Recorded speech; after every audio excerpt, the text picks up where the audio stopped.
அன்பர்களே நண்பர்களே, இந்த புத்தம் புதிய காணொலியில் உங்கள் அத்துணை பெயரையும் சந்திப்பதில் மிக்க மகிழ்ச்சி கொள்கிறேன். இன்னைக்கு நம்ம தொடங்க போகிறது ஒரு புது சீரீஸ் ஆஃப் வீடியோஸ். புத்தாண்டு சிறப்பு பலன்கள் 2025.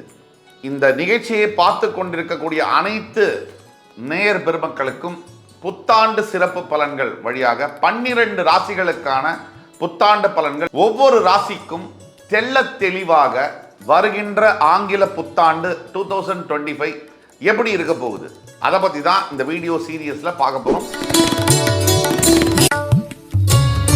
புத்தாண்டு ராசி பலன்கள் 2025 வரிசையில் இன்னைக்கு நம்ம பார்க்க போறது கன்னி ராசி. கன்னி ராசி காலபுருஷனுடைய 6ஆம் வீடு, உத்திரம், ஹஸ்தம், சித்திரை இந்த நட்சத்திரங்கள் வரக்கூடிய கன்னிராசி. 12 ராசிகளில் அபூர்வமான ராசி அப்படின்னு சொன்னோம்னா அது கன்னிராசிக்கு பொருந்தும். ஏன் இந்த அபூர்வம்? காலபுருஷனுக்கு மறைவு ஸ்தானம்னு சொல்லப்பட்டாலும் கூட இந்த ராசிக்கு ஒரு அபூர்வ நீதியும் அபூர்வ குணாதிசயமும் அபூர்வ சக்திகளும் உண்டு. ஒரே ராசியில் ராசிநாதன் ஆட்சியும் பெற்று உச்சமும் பெறுகின்ற அதிசயம் அபூர்வம் இந்த ராசியிலே நிகழும். புதன் பகவான், வித்தைக்கு பெயர் போன புதன் பகவான், வாக்குக்கு பெயர் போன புதன் பகவான், உலக ஞானத்திற்கு பெயர் போன புதன் பகவான், கணக்கிற்கு பெயர் போன புதன் பகவான் ஒரே ராசியில் ஆட்சியும் பெற்று எந்த ஒரு கிரகமும் தான் ஆட்சி பெறுகின்ற வீட்டில் உச்சம் பெறாது. இந்த புதன் பகவானுக்கு மட்டும், இந்த கன்னிராசிக்கு மட்டும் அந்த மிதுனத்தில் புதன் ஆட்சி பெறுவார், ஆனால் உச்சம் பெற மாட்டார். எந்த ஒரு கிரகமும் 9 கிரகமும் தான் ஆட்சி பெறுகின்ற இடத்தில் உச்சம் பெறுவதில்லை. கன்னிராசிக்கு மட்டும் அந்த அபூர்வம் என்பது உண்டு. இப்போ அபூர்வ ஃபியூச்சர்ஸ், குணாதிசயங்கள் உண்டு. வருகின்ற ஆங்கில புத்தாண்டு 2025ல ஏற்கனவே சொன்னோம், சனி பயிற்சி, குரு பயிற்சி, ராகு கேது பயிற்சி வரக்கூடிய ஒரு அபூர்வ ஆண்டாக இந்த ஆண்டு, ஒரு அன்யூஷுவலான ஒரு இயர். ஒரே வருஷத்தில் 3 பயிற்சிகள், முக்கிய நிகழ்வுகள் வருகிறது. இதில் சனி பயிற்சி முக்கியமான நிகழ்வாக பார்க்கப்படுகிறது. மார்ச் 29, 2025 கும்பராசியிலிருந்து சனி பகவான் மீனராசிக்கு பெயர்வார். அது கன்னிராசிக்கு கண்டக சனியாக பார்க்கப்படுகிறது. இதுவரை 9ஆம் வீட்டிலிருந்து வந்த குரு பகவான் உங்கள் ராசிக்கு 10ஆம் இடத்தில் பெயர்வார்.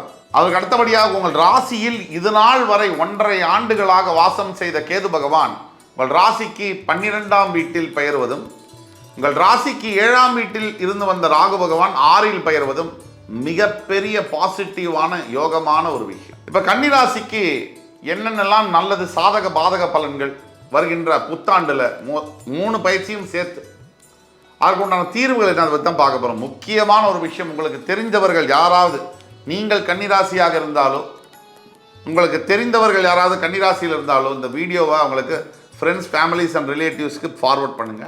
இந்த வீடியோ உங்களுக்கு பிடிச்சிருந்தனா லைக் பண்ணி, கமெண்ட் பண்ணி, சப்ஸ்கிரைப் பண்ணுங்க. இந்த வீடியோ எங்கேயோ இருக்கக்கூடிய இல்லை எல்லா கன்னிராசி அன்பர்களுக்கும் வாழ்க்கையில் மிகப்பெரிய நல்ல மாற்றங்கள் ஏற்படுத்தும் என்பதில் ஐயப்பாடு தேவையில்லை.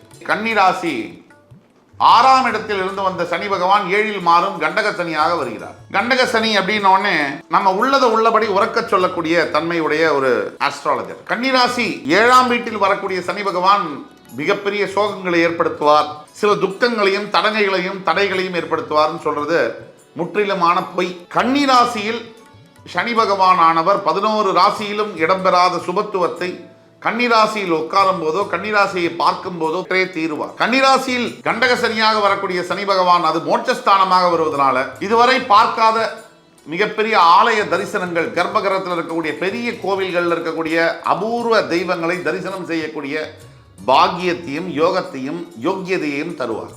அந்த நெகட்டிவ் சைடு ஹஸ்பண்ட் அண்ட் ஒய்ஃப்குள்ள சில தேவையில்லாத ஆர்கியூமெண்ட்ஸு, கான்ட்ரவர்சிஸையும் ஏற்படுத்துவார்.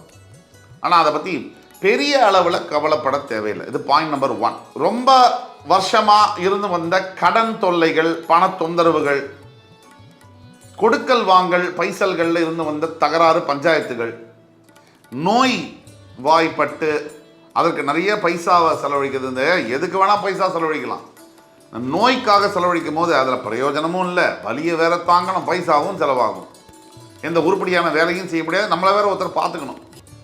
ஆக உடல் ஆரோக்கியத்தில் ரொம்ப கவனம் தேவை. அதுக்கு தான் சொல்கிறோம். அதில் அவஸ்தைப்பட்டு வந்த கன்னிராசினியர்களுக்கு ஒரு விடிவு காலம் அப்படின்னு சொன்னால் அந்த புத்தாண்டை சொல்லலாம். ஆக மறைமுக எதிரிகள் இவர்களுடைய தொல்லை, நேர எதிரி வந்தாலே கஷ்டம். மறைஞ்சு நின்று தாக்கக்கூடிய எதிரிகளை நம்ம எப்படி அடையாளம் கண்டுகிறது? இனிக்க இனிக்க பேசுவார்கள். உங்களுக்கு எது எதெல்லாம் பிடிக்குமோ அதெல்லாம் பேசுவாங்க. உங்களை சம்பந்தம் இல்லாத விஷயங்களில் ஈடுபடுத்த முயற்சி பண்ணுவார்கள். தேவையில்லாத உங்களுக்கு மற்றவர்கள் மீது கோபத்தை ஏற்படுத்துவார்கள். இது மூணும் அவங்களுடைய ஹேபிட்ஸா இருக்கும். இந்த 2025ஆம் ஆண்டு சனிப்பெயர்ச்சிக்கு பிறகு வாய்ப்புகள் அதிகமாக அமையும். இதனால் வரைக்கும் மறுக்கப்பட்ட வாய்ப்புகள்லாம் அதிகமாக வரும். இதுக்கெல்லாம் மேல இன்னொரு முக்கியமான விஷயம் என்னன்னா, குரு பகவான் 9லேருந்து 10க்கு வரும்போது நல்லது நடக்கும். எதுல நல்லது நடக்கும்? உறவு சம்பந்தப்பட்ட விஷயங்கள்ல நல்லது நடக்கும். ஆனா வேலை செய்யற இடத்துல உங்களுக்கு மேலதிகாரி உங்களுக்கு தொந்தரவு கொடுக்க ஆரம்பிப்பார். ஸ்வீட் டிஸ்டர்பன்சஸ் சொல்லுவாங்க. வெண்ண மாதிரி பேசி உங்கள்கிட்ட வேலையை வாங்கிறதுக்கு முயற்சி பண்ணுவாங்க. உங்கள்கிட்ட வேலை வாங்குறது தான் அவருடைய வேலை. ஆனால் அதை நயவஞ்சகமாக வாங்குறது தப்பு. வெளிப்படைத்தன்மையோடு வாங்குவது கரெக்டு. இது ஜாக்கிரதையாக இருக்கணும். அதிகப்படியான வேலையை வாங்கக்கூடும் வெண்ண மாதிரி பேசி. அதற்கு அடுத்தபடியாக 12ஆம் பாவத்தில் இருக்கக்கூடிய கேதுவினால் தூரத்து பிரயாணம் பண்ணி மிகப்பெரிய கோவில்களில் இருக்கக்கூடிய கர்ப்ப கிரகத்தில் இருக்கக்கூடிய ஈஸ்வர தரிசனம் கிடைக்கும். 6ஆம் பாவத்தில் இருக்கக்கூடிய ராகுவினால் நிறைய எதிரிகள் புதுசாக உருவாவாங்க. அந்த எதிரிகளை நீங்கள் அடையாளம் கண்டுகிட்டே வரணும். நீங்கள் செய்ய வேண்டிய முக்கிய 4 விஷயங்களை சொல்கிறோம். முதல்ல, தெரிஞ்ச விஷயங்களை கூட சில இடங்களில் தெரியாத மாதிரி போய்க்கணும். இது 1. புரிஞ்ச விஷயங்களையும் புரியாத மாதிரி நடந்துக்கணும். 2, எனக்கு எல்லாம் நல்லது நடக்குதுன்னு கொஞ்சம் உற்சாகப்படுற மாதிரி மற்றவங்க முன்னாடி நடந்துக்கூடாது. கண் படக்கூடிய வாய்ப்புகள் உண்டு. 3, வேலை செய்கிற இடத்துல பட்டும் படாமல் தொட்டும் தொடாமல் எதையும் எதிர்பார்க்காம 1 வருஷம் இருக்கணும். 5, எல்லாத்துக்கும் மேலே கணவன் மனைவிகிட்டையும் மனைவி கணவன்கிட்டையும் தேவையில்லாத வார்த்தை பிரயோகத்தை பயன்படுத்தக்கூடாது. அப்படி பயன்படுத்தும் போது குடும்பம் 2ஆக சிதையக்கூடிய வாய்ப்புகள் இருக்கு. இன்னைக்கு கோவப்பட்டுட்டு பேசிட்டு இந்த வார்த்தையை பேசிட்டாரே என்னுடைய கணவர், இந்த வார்த்தையை பேசிட்டாலே என்னுடைய மனைவி அப்படின்னு வருத்தப்பட்டு மனசு நொந்து போய் குழந்தைகள் அப்பா பக்கம் கொஞ்சம் அம்மா பக்கம் கொஞ்சம் அல்லாடக்கூடிய நீங்கள் செய்கிற பாவத்துக்கு நீங்கள் பெத்த குழந்தைங்க எந்த விதத்திலையும் சம்பந்தம் இல்லை. அவங்க எதுக்கு அனுபவிக்கணும்? ஒரு கணவன் மனைவி பிரியலாம், ஏன் பிடிக்கலைன்னா விவாகரத்து கூட செய்யலாம், தப்பே இல்லை. ஒரு தாய் தந்தை பிரிவதோ விவாகரத்து செய்வதோ மிகப்பெரிய தவறு. குழந்தை பெத்தாச்சுனாலே மினிமம் 20 வருஷம் ப்ராஜெக்ட் சேருது.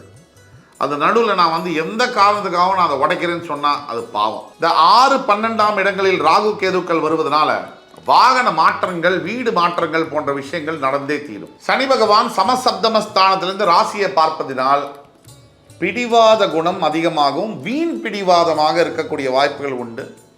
ஈஸ்வரனை நினைச்சு நிறைய தியானம் பிராக்டிஸ் பண்ணணும். இதுதான் தீர்வு. புதிய நட்புகள் நிறைய வரும், அதனால பிரச்சனைகளும் உண்டாகும். வாழ்க்கை துணை மீது சந்தேகங்கள் அதிகமாக தோன்றும். இங்க ரொம்ப கவனமாக இருக்க வேண்டியது இந்த இடம்.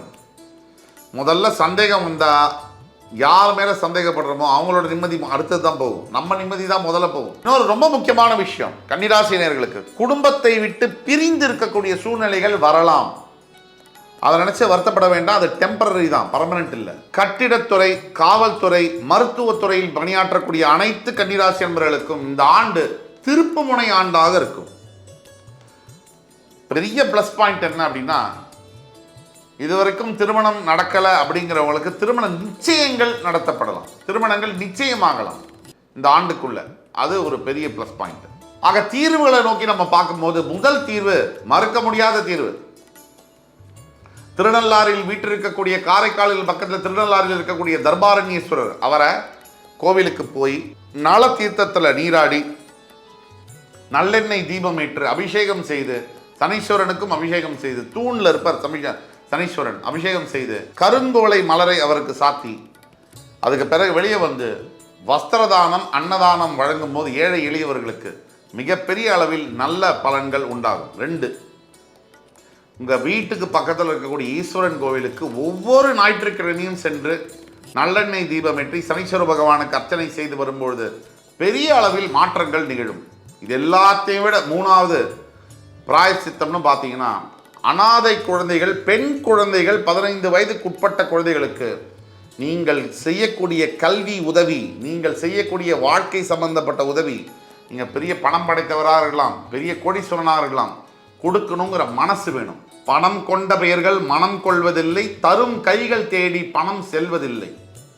மனம் என்ற கோவில் திறக்கின்ற போது அழைக்காமல் அங்கே தெய்வம் வந்து சேரும் அப்படிங்கிற வாலியின் சொல்லிற்கேற்ப நீங்கள் கொஞ்சம் மனசு திறந்து அநாத குழந்தைகளுக்கு உதவி செஞ்சீங்கன்னா மிகப்பெரிய அளவில் உங்களுக்கு வாழ்க்கையில் திருப்பு முனைகள் இந்த புத்தாண்டில் அமையும் என்று கூறி என் உயிரினும் மேலான கன்னிராசி பெருமக்களே, மறுபடி உங்கள் எல்லோரையும் சந்திக்கும் வரை உங்களிடமிருந்து விடைபெறுவது உங்கள் சுபாஷ் பாலகிருஷ்ணன். நன்றி, வணக்கம், வாழ்க வளமுடன்.